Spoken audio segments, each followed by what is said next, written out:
ओम शांति।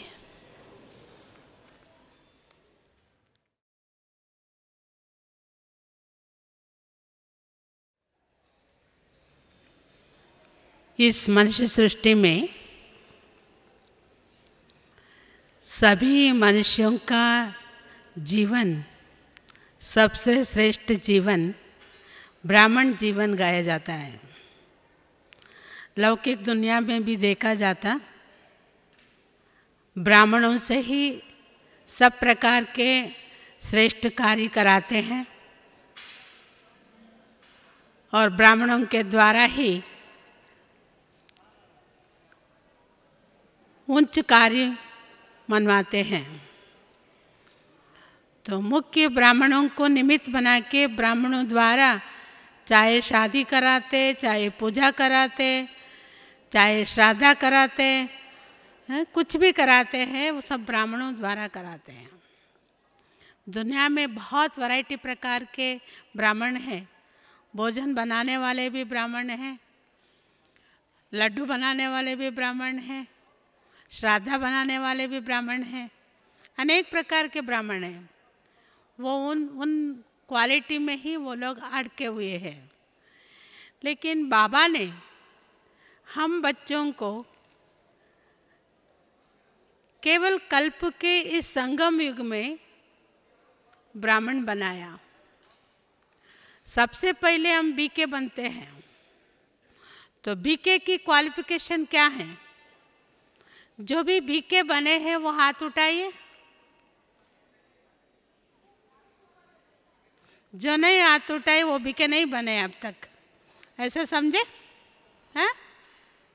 अच्छा, बीके उसको कहा जाता जिन्होंने 7 दिन का कोर्स पूरा किया है। सबका कोर्स पूरा हुआ है। और जो सफ़ेद ड्रेस पहने हैं, बैड्ज भी पहने हैं, रोज़ क्लास में भी जाते हैं, मुरली सुनते हैं, योग भी करते हैं, धारणा भी करते हैं अपनी शक्ति अनुसार, और नियमित जीवन भी अपनी शक्ति अनुसार अपनाते हैं, मधुबन में भी आते हैं, उनको बीके कहा जाता। तो आप सब बीके हैं ना? बीके कौन है?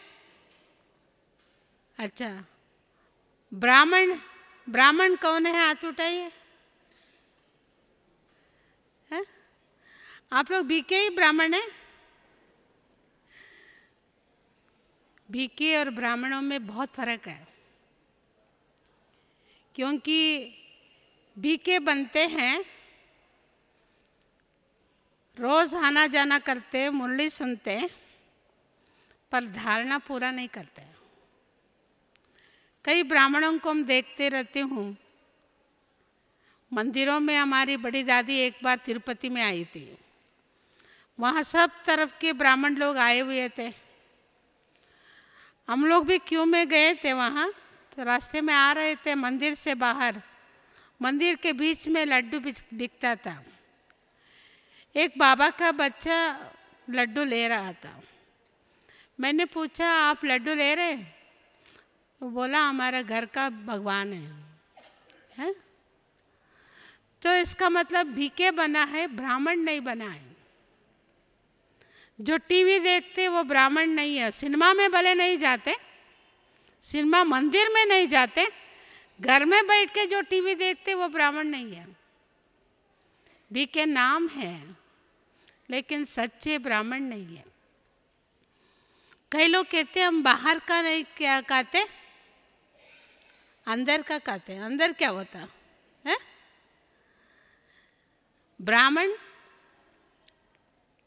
ब्राह्मणों के जीवन में 5 बातें होती है। जो सच्चे ब्राह्मण हैं वो 5 बातों को धारण किए हुए होते हैं। पहला है ब्राह्मी मुहूर्त में योग करना, उठना और योग करना और मौन रहना। जो सच्चे ब्राह्मण हैं, अमृत वेला जो उठते हैं वो बिल्कुल मौन रहते हैं और बाबा के साथ सच्ची योग लगाते हैं, मिस नहीं करते कभी भी। हम दादियों को देखते इतने साल सारा पुरुषार्थ करते हुए भी अभी भी वे अमृत वेला करते हैं। फिर हम लोग कैसे अमृत वेला करते हैं? जो नेमिनाथ बन के योग करते हैं वो सच्चे ब्राह्मण नहीं है। बाबा ने भी मुरली में बोला है, जो अमृत वेला उठ के योग करते वो पूरा समर्थ स्थिति में बैठते हैं, शक्तिशाली स्थिति में बैठ के बाबा से अनुभूति करते हैं। वो ब्राह्मण ब्राह्मी मुहूर्त का नियम पालन किया और भाग्य विधाता से वरदान की झोली भरते हैं। जो नियम पूर्वक अमृत वेले उठ के योग नहीं करते, बाबा से क्या वरदान मिलता वो बिल्कुल अपने जीवन में अनुभव नहीं कर सकते। वरदान लेना हो उसी श्रद्धा से, उसी नियम से बैठ के योग करना है। कई लोग बैठ के नींद करते रहते हैं आराम से, वो कोई ब्राह्मण जीवन नहीं है, बीके जीवन है। जो भी नींद करते हैं अपने को समझ लीजिए हम बीके बने हैं, ब्राह्मण नहीं बने। ब्राह्मण माना आंख खुला रहता, आंख जिसका भी बंद रहता ज्ञान योग में वो बीके है, पूरा ब्राह्मण नहीं बना है। ब्राह्मण बनने के बाद ही योगी कहा जाता है, योगी बन सकता, और संपूर्ण ब्राह्मण बनने के बाद वैष्णव बन सकता। तो ये सभी क्वालिफिकेशन है। सबसे पहले सच्चे ब्राह्मण जीवन का अनुभूति करने की महान तीर्थ स्थान मधुबन भूमि है। आप लोग घर में भी नहीं करते हैं तो यहाँ भी नहीं करेंगे तो जीवन भर क्या होगा? अंत में वही स्थिति आ जाएगा जो आपने अभ्यास किया बहुत काल। अंत में शरीर छोड़ने के समय भी बाबा की याद आ ही नहीं सकता है। तो इसलिए कई बाबा के बच्चों का हम सुनते हैं अमृत वेले उन्होंने शरीर छोड़ा। बाबा को याद करते करते उन्होंने अमृत वेले शरीर छोड़ा, माना कितना पुरुषार्थ किया है। तो इसलिए हमारे जीवन में अमृत वेला उठने का बहुत शौक रहना चाहिए। हमें उसके लिए इंतज़ार करना चाहिए। बाबा को रात को ही बोलना है, बाबा मुझे अमृत वेले उठ के आपके पास मिलना है। जो बाबा को बोल के सोते हैं वो बाबा उठाता है। कईयों का कटिया भी हिलाता है, कईयों का स्वप्न में भी जागृत हो जाते हैं, स्वप्न में आते हैं। तो इसलिए अमृत वेले का जो योग है वो भी बाबा के घर में मधुबन में कोई भी यहाँ बड़े बैठ के योग कराए, लेकिन आप सभी भाई बहनें अपनी श्रद्धा से योग करें। कहाँ भी बैठे रहे, चाहे नीचे चाहे चेयर में, कहाँ भी बैठे रहे, लेकिन अपनी श्रद्धा से योगी बन के बैठ जाए तो बाबा ने, भाग्य विधाता बाबा हमें जो वरदान देना है वो झोली भरता जाता है। और दूसरा, हमें मौन भी रहना है। अमृत वेले उठ के कोई बात नहीं करना। आजकल हम लोगों ने बाबा से और दादियों से सुना है और नियम भी हमारा बना हुआ है, अमृत वेले से लेकर मुरली पूरा होने तक किसी को बात नहीं करना। अभी तो हम लोग बाबा से मिलने आए हैं तो हमें जितना बात नहीं करेंगे, मौन रहेंगे, शांति में रहेंगे, उतना हमें बाबा का अनुभव होगा। घर में भी बातें करते हैं, सबके साथ बातें करते हैं, यहाँ भी बातें करते रहते हैं, तो बाबा का किसी का अनुभव नहीं हो सकता। उसके लिए स्पेशली व्रत को पालन करना होगा। बाबा का अनुभव करने के लिए अमृत वेले का और सारा दिन का जितना आप बहुत ज़रूरी बातें करना है और बहुत कम धीमे स्वर से बात करना है, उसी नियम को पालन करेंगे तो आपको बाबा का अनुभव बहुत अच्छा होगा। और बाबा भी खींच के आएगा उन बच्चों से मिलने के लिए। जो बच्चे शांत है, मौन है और बाबा की याद में खोए हुए हैं और बाबा से वरदान लूट रहे हैं, बाबा उसको लुटा रहे हैं, ऐसे बच्चों से मिलने लिए बाबा आते हैं। और बाबा के ऊपर दोष नहीं लगाना, बाबा नहीं आया, बाबा ठीक मिला नहीं, वो सब हमारे ऊपर है। हमारे दोष है बाबा को नहीं देना, हमारे दोष हमारे पास रख करके दोष से निर्दोष बनने का पुरुषार्थ करना। तो इसलिए सबसे पहले ब्राह्मी मुहूर्त जो है उसका विशेष पालन करना होगा, वही सच्चे ब्राह्मण हैं। मधुबन में भी ब्राह्मी मुहूर्त का अनुभव नहीं कर पाते, वो कहाँ भी नहीं कर पाते। यह विशेष बाबा का पवित्र स्थान है, तीर्थ स्थान है। इस स्थान को देखने के लिए कई भगत लोग तरस रहे हैं, और बच्चे बन के यहाँ बाबा के साथ नहीं बैठते, मन से बाबा से बातें नहीं करते, तो वो क्या अनुभव करेंगे। तो इसलिए अमृत वेले का, ब्राह्मी मुहूर्त का बहुत महत्व देना और अपना विशेष रूप से अपनी स्थिति को बना के रखना, अनुभव करना, ये लक्ष्य रख के इस नियम को पालन करना है। दूसरा है, ब्रह्मा द्वारा ज्ञानेश्वर बाबा ने जो ज्ञानामृत हमें पिलाता है, वो भी रोज सुबह सुबह मुरली जो सुनते हैं, वो ताज़ा मुरली, वो ब्राह्मणों का दूसरा नियम है। ब्रह्मा के मुख कमल द्वारा ज्ञानामृत सुनना, ज्ञानामृत को पान करना। अगर सुबह में मुरली नहीं सुनते हैं तो सारा दिन कई बातें सुनने को मिलेगा, क्योंकि बाबा के बातें नहीं सुना, बहुत ही व्यर्थ बातें सुनने को मिलेगा, आपसी संबंध बिगड़ेगा, व्यवहार भी नीचे ऊपर होगा, क्योंकि उन बातों का असर हमारा मन में कोई अच्छी बात नहीं है तो वो जल्दी पड़ जाता है। तो बाबा का याद और बाबा का मुरली अच्छी तरह हम सुन लेते हैं तो उसका असर हमारे मन में इतना पावरफुल होगा, सारी दुनिया की कोई भी बातें अचानक होगा तो भी हमारे ऊपर नहीं पड़ सकता। आज हमारा देश में धन के ऊपर बहुत लोग नीचे ऊपर हो गए हैं, लेकिन बाबा के बच्चे नहीं हो सकते, क्योंकि उनके ज्ञान का धन बहुत है ना।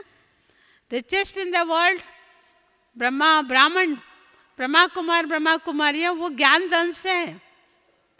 जो ज्ञान धन से रिचेस्ट हो जाते हैं उनको गरीबीपन का कोई असर नहीं पड़ता।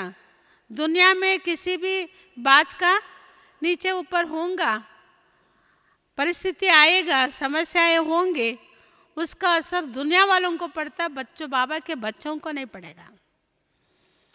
तो इसलिए ज्ञान धन अच्छी तरह स्वीकार करना, अच्छी तरह मंथन करना, उसको अपना बना के रखना। अपने जिनको संगम युग में लिखना पढ़ना आता है, हाँ, दादियाँ 12 बार 25 बार मुरली पढ़ते रहते हैं, उनको क्या पढ़ा है अभी तक पढ़ने का।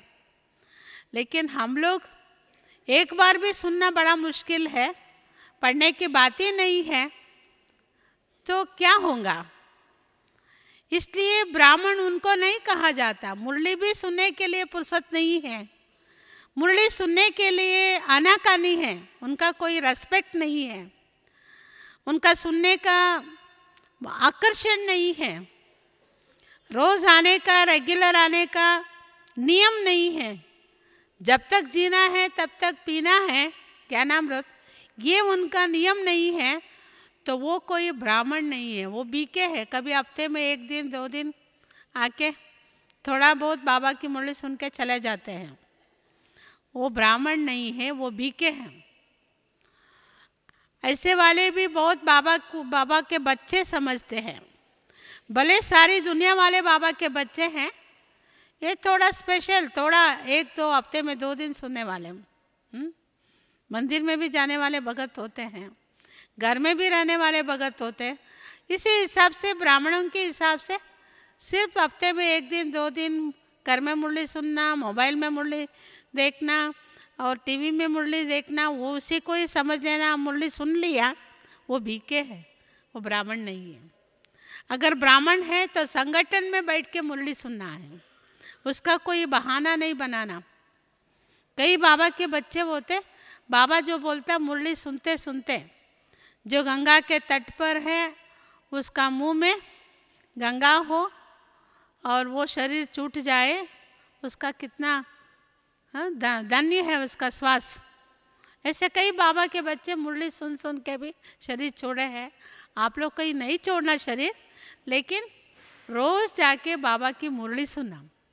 अपने स्थान पर जो रेगुलर सुनते हैं वो मधुबन में मुरली मिस नहीं करेंगे। कई भाई बहनें सुबह सुबह भी मुरली के टाइम भी इधर उधर घूमते रहते हैं बाहर। क्यों? बाबा का मुरली के ऊपर इतना रेस्पेक्ट नहीं है उनको। जब बाबा आके, अव्यक्त बाबा डायरेक्ट आके मुरली सुनाता, उसको समझ में ही नहीं आएगा, क्योंकि रोज़ मुरली सुनने का आदत नहीं है, उस मुरली का अनुभव नहीं है, अभ्यास नहीं है, धारणा नहीं है। तो बाबा जब अव्यक्त मुरली थोड़ा बहुत सुना रहा है, वो भी समझ में नहीं आएगा, उसको बड़ी बात नहीं समझेंगे, उसका महत्व को नहीं जानेंगे। तो इसलिए बाबा के घर में आने के बाद भी बाबा की मुरली कभी मिस नहीं करना। सच्चा ब्राह्मण जो होगा वो मुरली मिस नहीं करेगा। जो सच्चा नहीं, सिर्फ बीके है, वो बाहर घूमता रहेगा। अपने आप को समझ लीजिए, मैं बाहर घूम रहा हूँ, बीके हूँ, ब्राह्मण नहीं हूँ, है। मधुबन में भी आकर के सिर्फ बाहर घूम रहे हैं। कितना भाग्य है। इधर आने के बाद भी मुरली नहीं सुन सकते तो उसका क्या तकदीर है, उसका भाग्य क्या है। तो इसलिए ये सभी हमको सोचने की बात है, हमें ध्यान देना हम कौन से ब्राह्मण हैं। और तीसरी बात है, ब्राह्मण माना, सच्चे ब्राह्मण ब्रह्मा भोजन खाना। मधुबन में तो सब ब्रह्मा भोजन ही खाते हैं, उसमें कोई कसर नहीं है, कोई बात नहीं है। लेकिन घर में भी रोज़ ब्रह्मा भोजन खावे, घर में बनाने वाले भी अच्छा सात्विक भोजन बाबा का नियम अनुसार बनावे, खाने वाले भी वही उसी बाबा की याद से खावे। सेंटरों में भी बनता ही ब्रह्मा भोजन, सेंटरों में जो भोग खाते ब्रह्मा भोजन खाते, वो बात अलग है। विशेष बात घरों की। और कई लोग होटल में भी खाते हैं, रिश्तेदार के घर में भी खाते हैं, उनको संतुष्ट करने के लिए। वो ब्राह्मण नहीं है, वो बीके हैं, क्योंकि वो बोलते हैं हमारे रिश्तेदार हमारे से नाराज़ हो जाते हैं, इसलिए हमको खाना पड़ता। हम प्याज लहसुन नहीं खाएंगे, लेकिन दूसरा खाएंगे, हैं? कुछ भी बोले, लेकिन वो सच्चा ब्राह्मण नहीं है। बाबा कहता है मधुबन में आने वाले सच्चे ब्राह्मण बन के आना, सिर्फ बीके बन के नहीं आना। कई लोग रास्ते में ट्रेन में ट्रैवल करते रहते, वहाँ चाय पी लेते। क्यों इतना एडिक्ट हो गए चाय पीने का? चाय पीने बगैर रह नहीं सकते। चाय बाहर पी लेते हैं तो बाद में थोड़ा खाने का भी दिल होता, फिर क्या मधुबन में आके अनुभव कर सकते हैं। तो इसलिए सच्चे ब्राह्मण को बाबा मधुबन में इनवाइट करता। ब्राह्मणियों के ऊपर बाबा ने बहुत जिम्मेवारी दिया। बाबा ने कहा सच्चे ब्राह्मणों को ले आना यहाँ पर। इसलिए नियम सभी लिख के देते हैं। आप कितने बरस से आहार शुद्ध है, कितना नियम पालन कर रहे हैं, रेगुलर क्लास है, सब लिख के दे देते हैं, लेकिन पालन नहीं है। हम जितना सच्चे ब्राह्मण बन के आते हैं तो बाबा के साथ हमारा इतना आकर्षण, बाबा का प्यार, और इस स्थान में जो कुछ क्लासेस चलता है, अभी सारे दिन में आपको कितना क्लासेस मिलता, उन सब क्लासों में अटेंड करेंगे, क्योंकि बाहर कहाँ सुनेंगे, सेंटरों में कहाँ इतना आपको मिलेगा। मधुबन में आते हैं तो भाग्य है, यहाँ पर सारा दिन ज्ञान का चिंतन सुनना। ज्ञान जिन्होंने बाबा का ज्ञान को अच्छी तरह समझ करके अच्छी तरह चिंतन करके, मंथन करके, धारणा करके, अपना बना करके सुनाते हैं बड़े बड़े महारथी भाई बहनें, उनका सुनना वो भी भाग्य है। क्लास के टाइम इधर उधर जाना, कुछ खरीद करना, अभी शायद खरीद करने के लिए भी पैसा नहीं है, होगा कम होगा, इस टर्न में वो सब कम हो जाएगा शायद, है? फिर भी ध्यान रखना इधर उधर नहीं जाए। पूरा हर एक भाई बहन का जो भी धारणा क्लासेस होगा वो पूरा अटेंड करें। ज्ञान का क्लास मधुबन का जो सुनते हैं वो भी ज्ञान स्वरूप बन जाते हैं, वो भी जाके दूसरों को ज्ञान सुनाना अच्छी तरह अनुभव हो जाता हूँ। क्योंकि मधुबन से जाने के बाद वहाँ अनुभव सुनाना होता है। क्या अनुभव किया? जो ज्ञान का क्लासेस ही नहीं सुने हैं, यहाँ देखिए सामने सामने नींद करके बैठे हैं, है? तो नहीं सुना है, नहीं मंथन किया है, उसका अनुभव नहीं किया है, वो क्या अनुभव सुनाएंगे, हैं? इसलिए ध्यान रखना, हम जो बाबा के घर में आके प्रसाद लेके जाना है, प्रसाद माना अनुभव करके, योग में अनुभव करके, ज्ञान में अनुभव करके, वो अनुभव रूपी प्रसाद ले जाना है सबको बांटने के लिए। सभी भाई बहनें मधुबन में आते हैं तो अपने रिश्तेदार के लिए, सेंटरों की भाई बहनों के लिए कुछ ना कुछ गिफ्ट ले जाते हैं, बाहर का बेचने वाली चीज़ों का। वो नहीं, वो क्या है, अल्पकाल का।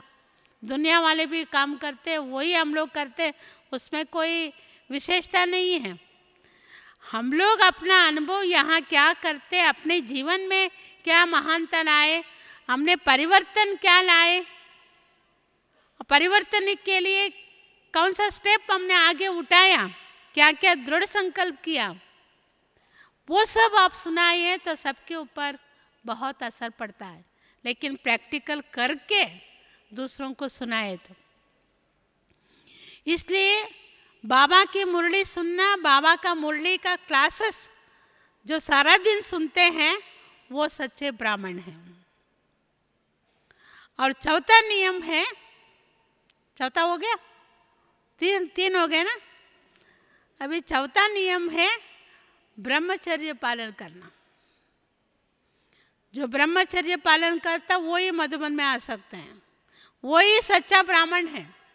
दुनिया में चैलेंज है, सब लोग डरते हैं ब्रह्मा कुमारी आश्रम में ना जाए, वहाँ पर तो भाई बहन बना लेते, वहाँ पर तो ये पवित्रता धारण करा लेते, ये क्या क्या बातें वो लोग डर के मारे क्या क्या हमारे ऊपर अपवाद करते हैं। लेकिन बाबा का चैलेंज है, जो गृहस्थी है, दुनिया में जो पवित्र बने केवल साधु संत बने, वो भी थोड़े लोग। कितना 7.5 करोड़ों में कितने संत बने हैं? थोड़े से। लेकिन बाबा ने सारे दुनिया के सब बच्चों को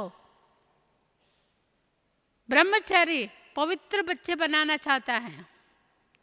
जो ब्राह्मण बने हैं अगर ब्रह्मचर्य को धारणा नहीं करते, पवित्र नहीं रहते, वो सच्चा ब्राह्मण नहीं है। जो ब्राह्मण पवित्रता को धारणा करते हैं, ब्रह्मचर्य व्रत को पालन करते हैं, वो ब्राह्मण सच्चा ब्राह्मण बनके दूसरों का आदर्श होता, उसको बहुत रेस्पेक्ट होता, उस व्यक्तित्व का बहुत वैल्यू होता।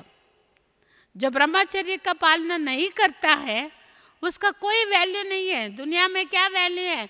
लौकिक ब्राह्मण होते हुए भी, पूजा करते हुए भी, कितना भी वो लोग ब्राह्मण समझ के काम करें, लेकिन वो कोई ब्रह्मचारी नहीं है, वो कोई पवित्रता को धारणा नहीं करते, वो कोई शुद्ध जीवन को अपनाते नहीं है।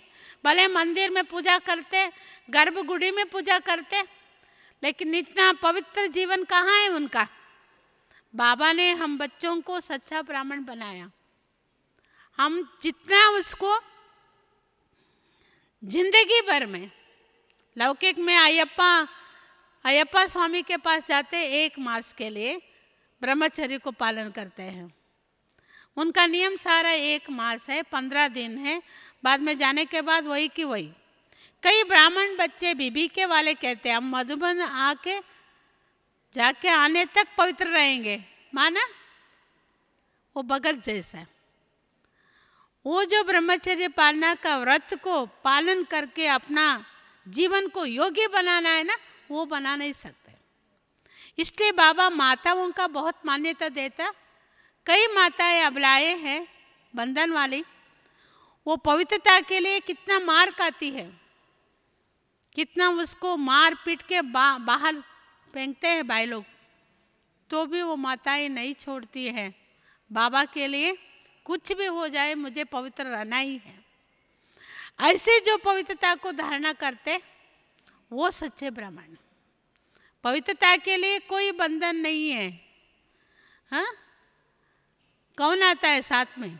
कोई स्त्री आती है पुरुष के साथ, या पुरुष के साथ स्त्री के साथ कोई पुरुष जाता है? नहीं, कोई साथ नहीं आए, कोई साथ नहीं जाएंगे, तो पवित्रता के लिए क्या बंधन है? हमारा जीवन को पवित्र बनाने के लिए परम पवित्र बाबा हमें ये शक्ति दिया, ये जन्म दिया। इस जन्म में अंत तक हमको इसका पालन करना, ये हमारा परम सौभाग्य है। हमारा जीवन की श्रेष्ठता मान्यता हो जाता है अपने आप। कोई भी आपको देखेंगे, आपका जीवन का असर लोगों के ऊपर पड़ता। जो ब्रह्मचर्य पालन करता, जो रेगुलर मुरली सुनता, जो आहार शुद्ध रहता, ब्रह्मा भोजन खाता, कोई होटल में नहीं खाता। दुनिया वाले परखते हैं ये ब्रह्मा कुमार होटल में क्यों बैठा है, ऐसा वो लोग सोचते हैं। वो भले खुद खाते रहते, लेकिन ब्रह्मा कुमार का रिस्ट्रिक्शन है, ऐसा उनके मन में प्रिंट हो गया है। फिर हम लोग कितना ध्यान देना पड़ेगा। हमको अगर सच्चे ब्राह्मण रहना है तो ये ब्रह्मचर्य पालना को भी बहुत मान्यता देके धारण करना है, जिससे हम बाबा के बहुत नज़दीक होंगे। परम पवित्र बाबा के साथ मिलन करना, जो ब्रह्मचर्य नहीं है उनका मन बाबा के साथ लगेगा नहीं। कई लोग बोलेंगे हम योग करते, बाबा के साथ बुद्धि ऊपर जाता ही नहीं है। क्यों? जो ब्रह्मचर्य पालन नहीं करते, अपवित्र रहते, उनका मन कितना चंचल होगा, कितना विचलित होगा, कितना व्यर्थ होगा। तो उसका मन अशुद्धि है, तो वो अशुद्ध मन परमात्मा के साथ लगता ही नहीं। बाबा कहता सोने का बर्तन ही, बुद्धि रूपी बर्तन सोने का हो, तब बाबा के साथ बुद्धि लगे और बाबा का ज्ञान अमृत उस बुद्धि में बैठे, नहीं तो बुद्धि में बैठ नहीं सकता, धारणा नहीं हो सकता। पांचवा बात है ब्राह्मणों का, सच्चे ब्राह्मणों का ब्रह्मचारी बनना। प्रजापिता ब्रह्मा बाबा ने जो आचरण किया, जो धारणा किया, वो सब हमको धारण करना, हमें आचरण में लाना, तब हमें ब्रह्मचारी कहा जाता। बाबा का कई बातों का कदम, 21 कदम, 18 कदम, हाँ, दादियाँ उन बातों को हम सबको भेजी है, आप लोग सुने हैं, लिख के भी रखे हैं, वो किताब में है, जीवन में नहीं है। जो जीवन में बाबा ने जो किया वो धारण करते, वो ब्रह्मचारी है। ब्रह्मा बाबा कैसे नष्टमोही बना, सब साथ में रहते हुए परिवार से कितना नष्टमोही रहा। बाबा के बच्चे यहाँ आने के बाद भी नष्टमोही रह नहीं सकते, वो भी साथ में घूमना, साथ में बैठना, साथ में रहना। क्यों? बाबा के पास भी ऐसा साथ क्यों चाहिए? बाबा के साथ रहने का, बाबा के साथ चलने का, बाबा के साथ बैठने का, वो अगर कोई अनुभव करते हैं, वो ब्रह्मा बाबा को फॉलो करते हैं। यहाँ ही नष्टमोह मधुबन में नहीं बन सकते, एक दो को छोड़ के नहीं रह सकते, तो घर में कैसे रहेंगे? हैं? ये सब प्रैक्टिस हमें सच्चे ब्राह्मण जीवन का अनुभूति करने का सौभाग्य है मधुबन में। वहाँ भी प्रैक्टिस करके आएंगे, यहाँ ज़्यादा अनुभव होगा, क्योंकि ब्राह्मणों का जीवन का बहुत महत्व है। दुनिया में ब्राह्मणों के ऊपर बहुत कहानियाँ बना हुआ है, बाबा ने भी कहा जो सच्चा ब्राह्मण है वो हर्षित रहता। क्यों हर्षित रहता? उसका शक्ल खिला रहता है। कैसे? हाँ, उदास नहीं, नींद वाला नहीं, हाँ, उबासी नहीं, आंख बंद किया हुआ नहीं, ऐसा हर्षित मुख वाला। उसका आंख भी खुला रहता, कान भी खुला रहता, मुंह भी खिला रहता है, क्योंकि उनका ज्ञान का मंथन चलता रहता। पहले चिंतन करेगा, बाबा का ज्ञान सुनेगा, जितना सुनते हैं अच्छी तरह, फिर उसका मंथन चलता। 3 बातें हर्षित रहने के लिए 3 बातों को धारण करना। पहले चिंतन करना है। हाँ, आप लोग आकाशवाणी में सुनते हैं रोज सुबह चिंतन, उनका चिंतन चलेगा, ये चिंतन चलेगा। तो चिंतन को सुनना है, शुभ विचार को पहले सुनना है, फिर मंथन करना, अच्छी तरह उसका विचार सागर मंथन करना। जो अच्छी तरह मंथन करते हैं और वो धारणा करते हैं। जिसका मंथन नहीं होगा वो धारणा नहीं करते। और तीसरी बात है दर्शन। चिंतन, मंथन और दर्शन। रात को बाबा कहता चार्ट लिखो, अपना दर्शन करो। आपने सारा दिन क्या किया, क्या सुना, क्या मनन चिंतन किया और क्या धारणा किया, आपका जीवन की रूपरेखा क्या रही, वो रात को दर्शन करो। ये बाबा बच्चों को कहता है 3 बातों को धारण करो। ब्राह्मण हर्षित मुख रहने वाला इन 3 बातों को धारण करते हैं। कहते हैं ब्राह्मण को, एक ब्राह्मण था। ब्राह्मणों में हमेशा त्योहार के दिनों में, पुराने ज़मानों में ब्राह्मण लोग राजा के पास दान लेने जाते हैं। एक ब्राह्मण की पत्नी थी, उसने बोली आप जाओ राजा के पास, कुछ दान लेके आओ, क्योंकि वो गरीब थे। तो गया, राजा ने एक उसको बहुत बड़ा पेटा, बहुत वजन वाला पेटा दिया। तो ब्राह्मण निराश हो गया, ये क्या, राजा मेरे को पेटा दे दिया, इसमें क्या है, इसकी क्या वैल्यू है। फिर भी लेके तो गया। रास्ते में जाते जाते कोई व्यक्ति बैठा था, उसको पूछा इसको आप कितना पैसा देंगे। उसने बोला 2 रुपया। 2 रुपया लेकर के वो पेटा उसको देख के चले गया। घर में बोला पत्नी को, राजा के पास गया, पेटा बहुत वजन था और रास्ते में मैं देख के आ गया, ये राजा देखो सिर्फ पेटा दिया मेरे को। दूसरा दिन भी बोली, 3 दिन त्योहार चल रहा था। पत्नी बोली आज जाओ, राजा और कुछ आपको देगा। तो दूसरा दिन भी गया तो राजा देखा कल इतना बड़ा मैंने दिया, आज भी क्यों आया। क्योंकि जिनको ये पेटा दिया था, जिनको इसने दे दिया था, वो इतना वजनदार घर में ले जाके वो थक गया, वो जाके घर में फेंका। तो सारा उसमें जेवर, उसमें जो भी सोना जेवर आदि था वो भरा हुआ था, वो सारा घर फैल गया। वो जल्दी जल्दी ले करके, अगर उसको पता पड़े जिसने हमको दे दिया, उसको मालूम पड़े तो हमारे से ले लेगा, तो उन्होंने छिपा के सिर्फ पेटा को काट के बाहर रख दिया। बाद में दूसरा दिन गया तो दूसरा दिन राजा ने ऐसे ही और एक और बड़ा पेटा दिया। ये ब्राह्मण और भी निराश, कल भी पेटा दिया, आज भी पेटा दे रहा है, वो भी वजनदार पेटा। वो ले जाके रास्ते में वही व्यक्ति बैठा था, उसको फिर से 2 रुपये में दे दिया। फिर घर गया, पत्नी को 2 रुपया दिया। फिर तीसरा दिन भी बोली, पत्नी नहीं छोड़ी, आज भी जाओ राजा के पास। राजा वंडर का आया, इसको पहला दिन इतना बड़ा पेटा दिया, दूसरा दिन उससे बड़ा दिया, आज भी क्यों आया ये व्यक्ति। उसको पूछा गया आपने क्या किया। उसने बोला महाराज आपने तो मेरे को सिर्फ पेटा दे दिया, मैं तो वो रास्ते में एक व्यक्ति बैठा था, उसको 2 रुपये में बेच दिया, मैं बड़ा निराश हूँ।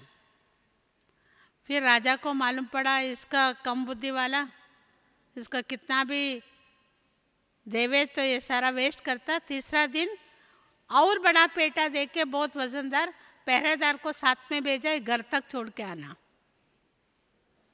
वो ब्राह्मण तो संतुष्ट नहीं रहा, सिर्फ पेटा ही पेटा देखता था ना, अंदर क्या है उसको मालूम नहीं था ना।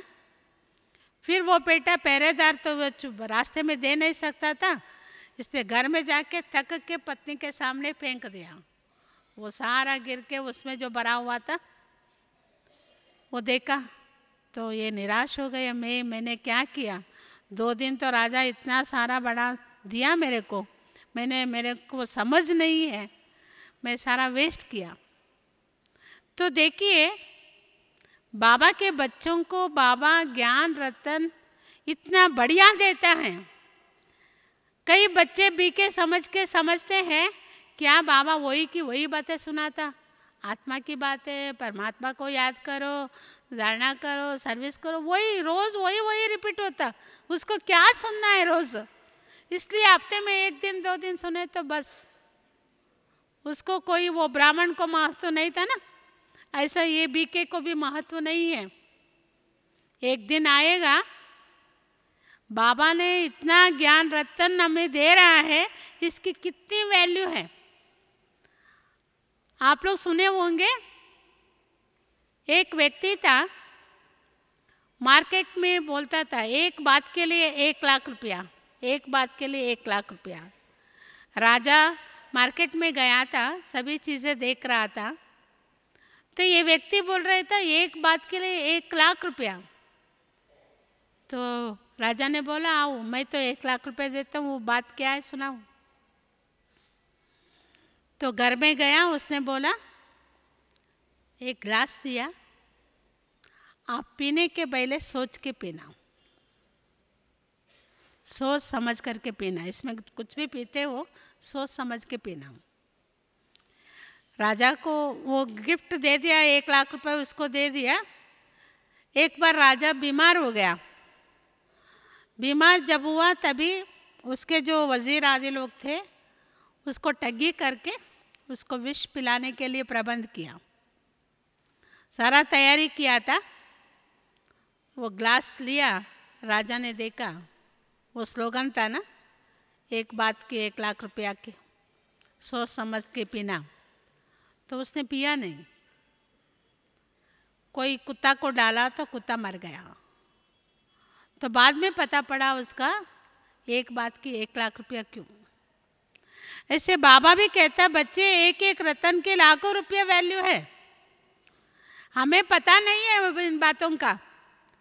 हमें व्यर्थ बातें सुन के इनका उनका दूसरों का, ये ब्राह्मणों का और कोई काम नहीं है, बीके वालों का। जब जब मिलते हैं आपस में एक दूसरों की व्यर्थ बातें सुनते रहते हैं।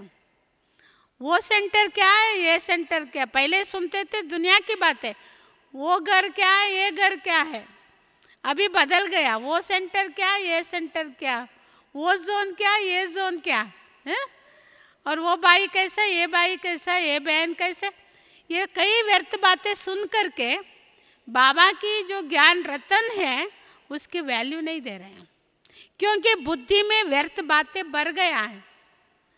तो बाबा की रतन बाबा इतना दे रहा है बच्चों को, उसकी वैल्यू नहीं है, उसको समझ में ही नहीं आ रहा है। तो इसलिए अंत में पछताना पड़ेगा, बाबा आपने इतना हमें ज्ञान रतन दिया तो भी मैंने समझा नहीं, मेरा तकदीर नहीं है, मैंने अपनी तकदीर को खो लिया। कहते हैं तकदीर को जगा कर आए हैं यहाँ, क्या तकदीर जगा के फिर सुला दिया, यहाँ आने के बाद सुला दिया व्यर्थ बातें सुन के। अभी अभी एक भाई शरीर छोड़ा मैसूर में, दूसरा भाई ने अनुभव सुनाया। जिसने शरीर छोड़ा वो भाई रोज किसी ना किसी का अवगुण जाके सुनाता था उस भाई को, ये समझाता था ऐसा नहीं सुन देखना, हमें क्या पड़ा है, उसका अवगुण उसके पास रहे, हमें नहीं देखना, हमें वर्णन नहीं करना, आप रोज रोज मेरे को आके नहीं सुनाओ। जिस दिन वो शरीर छोड़ रहा था उस दिन बोला ये मेरा संस्कार है, ऐसा कैसे छोड़ूं मैं, मेरे को ये संस्कार हो गया। अभी वो संस्कार छोड़ने का ज्ञान उसने दिया, लेकिन रास्ते में चलते चलते उसको हार्ट अटैक होकर शरीर छोड़ दिया। संस्कार को कैसे परिवर्तन किया, कहाँ टाइम कहाँ रहा। इसलिए बाबा कहता है व्यर्थ बातें सुनने की जो आदत है और दूसरों को परचिंतन करके दूसरों को सुनाने की आदत है, वो ज्ञान की बातें ना सुन सकते, ना सुना सकते, ना अच्छे संस्कार बना सकते, ना दैवी गुण धारण कर सकते, ना अच्छी तरह अपने जीवन को वैल्यूबल जीवन नहीं बना सकते, दूसरों के ऊपर एग्जाम्पल नहीं बन सकते, तो वो उसका जीवन व्यर्थ जाता, अच्छा संस्कार वाले नहीं बन सकते। तो इसलिए हमें सच्चे ब्राह्मण माना, बाबा का ज्ञान रत्न को अच्छी तरह समझ करके, धारण करके और अनुभव करके, दूसरों की सेवा करके हमें संस्कार बनाना। ये संस्कार बनाने का ये समय संगम युग है। संगम युग में ही हम सच्चे ब्राह्मण बन सकते हैं, इसके अलावा कभी नहीं बन सकते। तो इसलिए आपको याद रहे, हमें किसी का भी व्यर्थ बातें ना सुनना है, ना किसी को सुनाना है, ना किसी का चिंतन करना है। हाँ, पहले बोलते हैं जिसका दूसरों का अगर कोई वर्णन करते उसके ऊपर पाप आ जाता। बाबा कहता वर्णन करना क्या, मन में चिंतन करेंगे तो भी पाप आ जाएगा। एक कहानी सुनाते हैं। एक बार ब्राह्मण राजा ने बहुत बड़ा ग्राउंड में ब्राह्मणों के लिए भोजन बनाने का व्यवस्था किया था। तो बहुत बड़े ग्रुप में ब्राह्मण आ गए भोजन खाने के लिए। ब्राह्मण भोजन प्रिय है ना। तो उस दिन क्या हुआ, अचानक बड़ा अच्छा भोजन बनाए थे राजा ने। वो जो चीला ना हद पर, वो सांप को पकड़ के जा रहा था ऊपर, जहाँ भोजन बनता था उसको अच्छी तरह पकड़ लिया चील ने, तो उसका विष वो भोजन के ऊपर पड़ गया। किसी को पता नहीं, राजा को भी पता नहीं, भोजन बनाने वालों को भी पता नहीं, भोजन खाने वाले ब्राह्मणों को भी पता नहीं। फिर पहला ग्रुप में जो ब्राह्मण बैठे थे भोजन खाने वाले, वो सब भोजन करके ऐसे ही बैठे थे, कोई उठे नहीं। क्यों? विष खा लिया तो मर गए। फिर सभी ने सोचा, फिर चित्रगुप्त, जिसको चित्रगुप्त बोलते हैं ना, उसने धर्मराज के पास गया। उसको मालूम पड़ा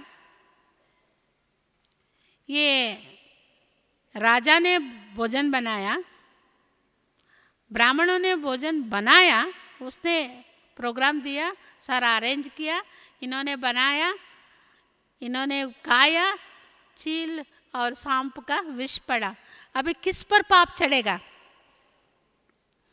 तो धर्मराज ने बोला थोड़ा दिन देखो, थोड़ा दिन वेट करो, आपको मालूम पड़ेगा किस पर पड़ेगा। फिर एक ब्राह्मणों का ग्रुप राजा को देखने के लिए जा रहे थे।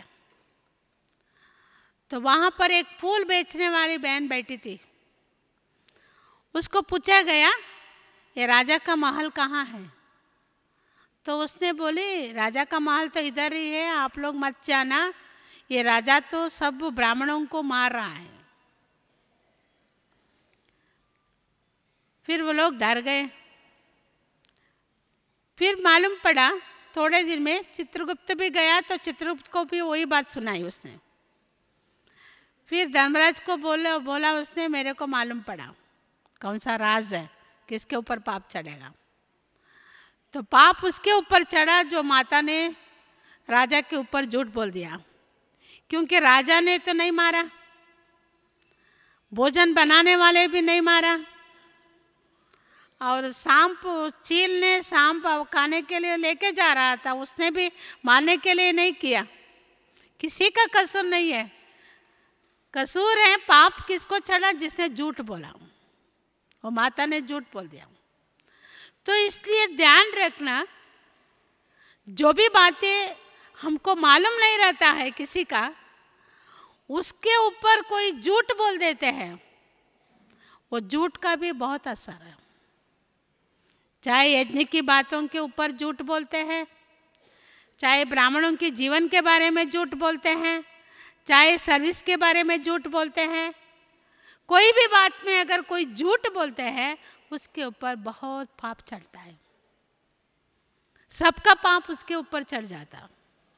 व्यर्थ बातें सुनाने वालों को, दूसरों को बाबा से वंचित करने वालों को, हाँ, श्रेष्ठ ब्राह्मण उसको कहा जाता है जिसका बुद्धि योग बाबा से जुड़ा है, अपने से भी ना जुड़ा है, अपना भी मोह ममता निकाल के उनका कनेक्शन बाबा से जुड़ा है, उनको सच्चा ब्राह्मण कहा जाता।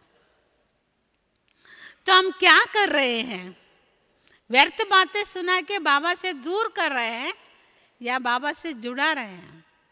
ये हमें अपने आप को जांच करना होगा। सच्चा ब्राह्मण बन के सच्चा जीवन को चलाना है। सच्चे ब्राह्मण बनेंगे तो हम गारंटी वैष्णव बनेंगे। वैष्णव कितना शुद्ध होते हैं। लौकिक में वैष्णव वो होते हैं जो किसी का भी स्पर्श नहीं करते, लौकिक वैष्णव। लेकिन वो भी विकारी होते हैं, वो भी अपवित्र होते हैं, उनको बाल बच्चे गृहस्थी सब होते। केवल उनको जाति में वैष्णव है तो कितना अपने को नशा चढ़ा के बैठे हैं, हैं? कर्म में वैष्णव नहीं है, जीवन में वैष्णव नहीं है, केवल जाति में वैष्णव, जाति में ब्राह्मण, इतना उनको नशा चढ़ा हुआ होता।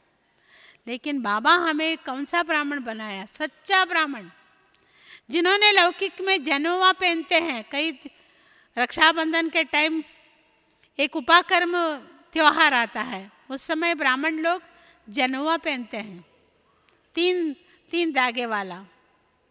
सिर्फ धागा पहनने से उनका मरुजन्म हो जाएगा, सच्चे ब्राह्मण बन जाएंगे? वो तो बनने वाले कोई नहीं है।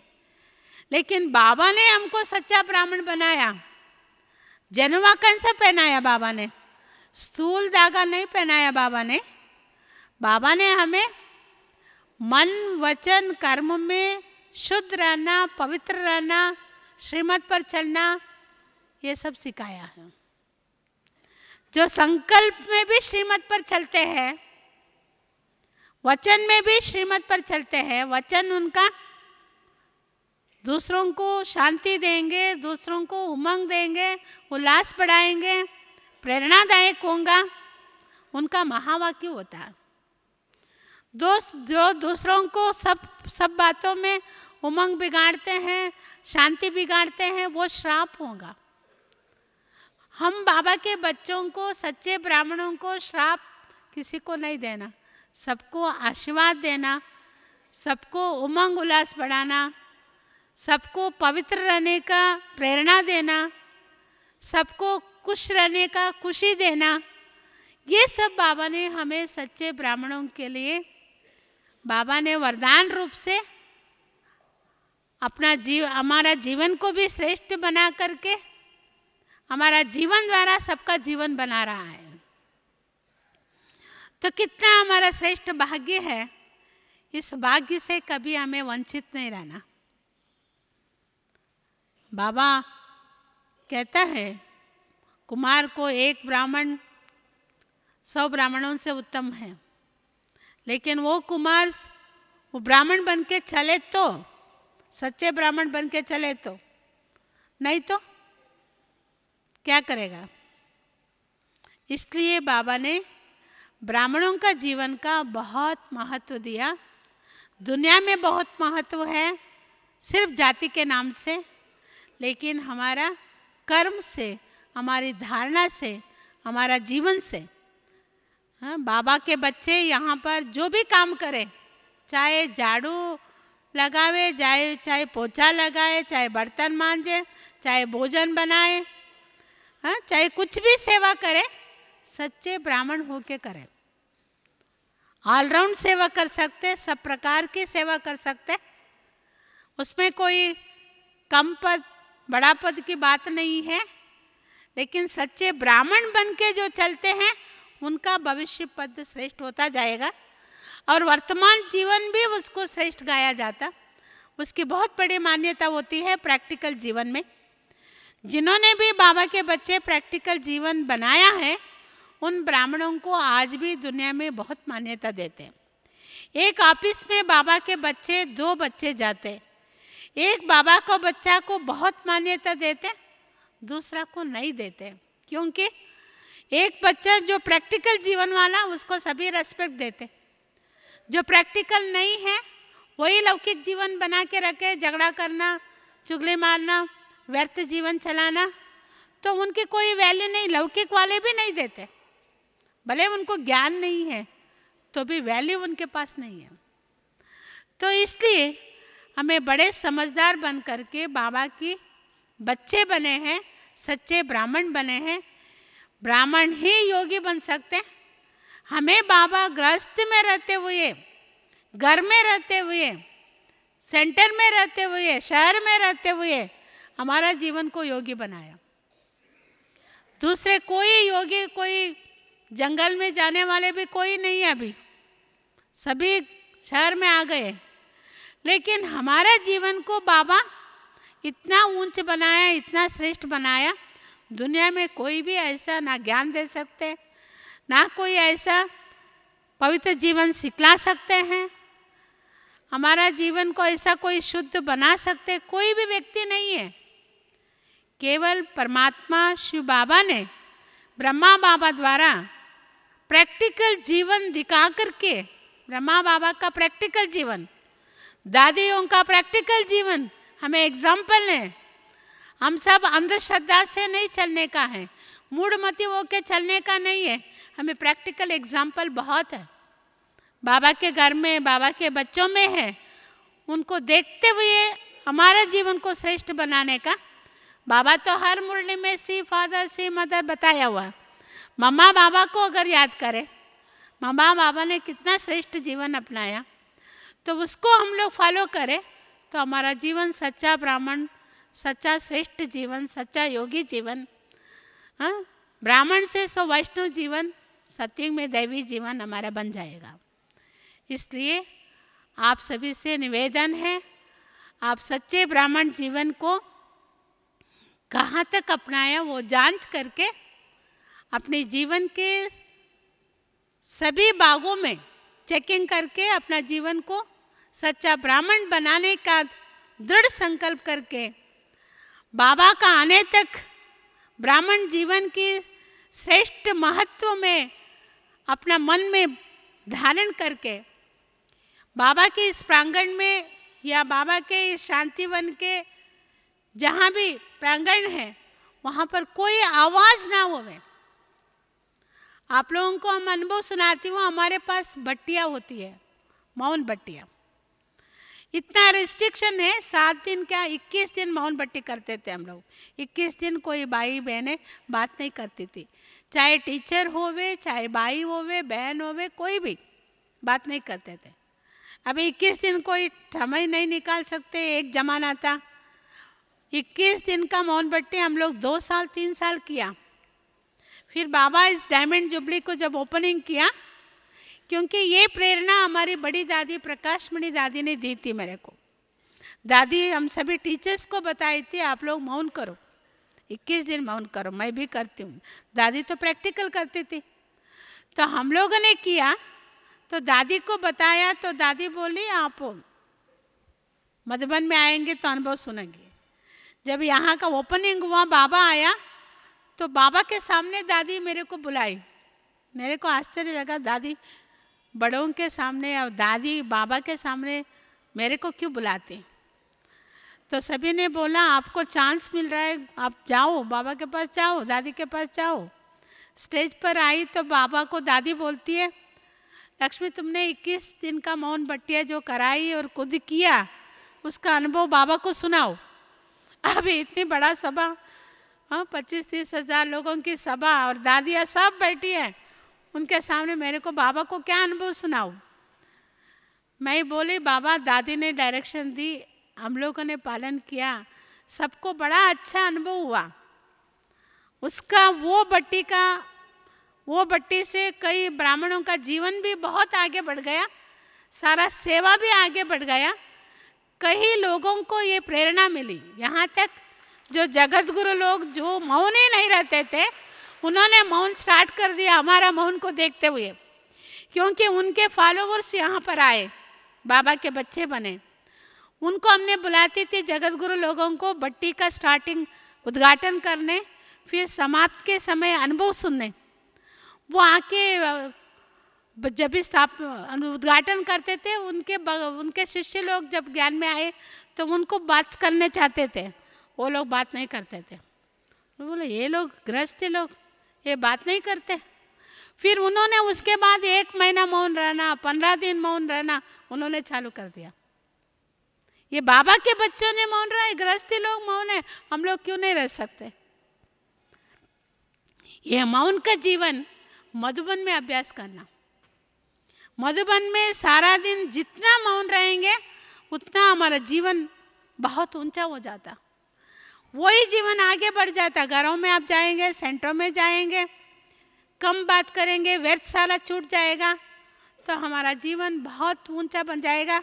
बाबा का मदद भी मिल जाएगा, बाबा से जो भी हमें वरदान मिलना वो सब मिल जाएगा, हमारा भाग्य की ज्योति जग जाएगा, हम ऊंचे तकदीर वाले बन जाएंगे। तो इसलिए आप सबसे निवेदन है, बाबा आने तक सबको अगर ज़रूरी बात करना है तो किसी को दूसरों को सुनने में नहीं आए। आप सबको मालूम है यहाँ क्लास में ये मोबाइल को तो रखना ही नहीं है, सबको बंद करके रखना है। और दूसरा, आपस में बात भी नहीं करना, ज़रूरी बोलना है तो कान में दूसरों को नहीं सुनाई पड़े। माताएं बहुत बात करती है, सुबह उठ के जोर से चिल्ला के बात करती है।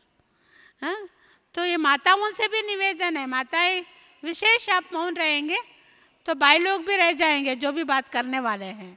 हाँ, तो हम सभी एक साथ संगठन में बाबा के साथ ये संकल्प करेंगे।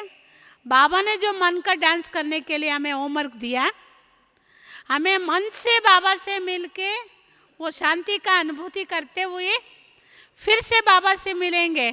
बाबा वो होमवर्क जो दिया उसका रेस्पॉन्ड बाबा हमारे से पूछेगा, हमने क्या होमवर्क किया, क्या अनुभव किया। फिर बाबा हमें और एक होमवर्क देगा और आगे हमें बाबा बढ़ाएगा, हमें कितना ऊंची स्थिति बाबा बनाएगा।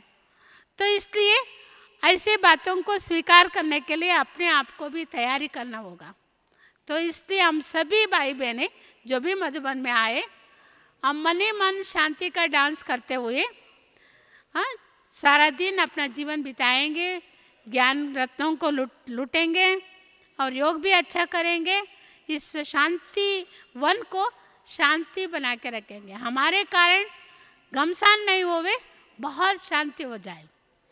ये सभी भाई बहन का विशेष योगदान रहे। इससे हम लोग बाबा से विशेष मिलन मना करके विशेष अनुभव करेंगे। आप सबके लिए ये विशेष सहयोग के लिए धन्यवाद। ओम शांति।